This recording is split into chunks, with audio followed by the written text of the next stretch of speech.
On the left, you see an image that can be used for our website here in America, as we are flooded with cultural familiarity after the events of this past year.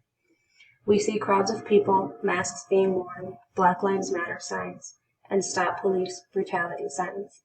This evokes an instant emotion, and paired with the cultural familiarity seen, we build metonymic code. According to Professor Hamilton, metonymic codes are a collection of signs that cause the audience to make associations. This image will cause our audiences to make associations with our campaign to end racism and provide an emotional appeal to join our campaign. The image on the right can be used for our website in Italy for those same reasons.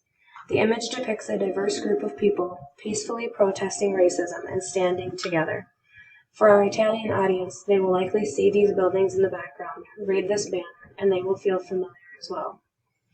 These images could be taken very differently if swapped because they would no longer contain an emotional appeal to their audience due to losing their cultural familiarity in the area in which they originated.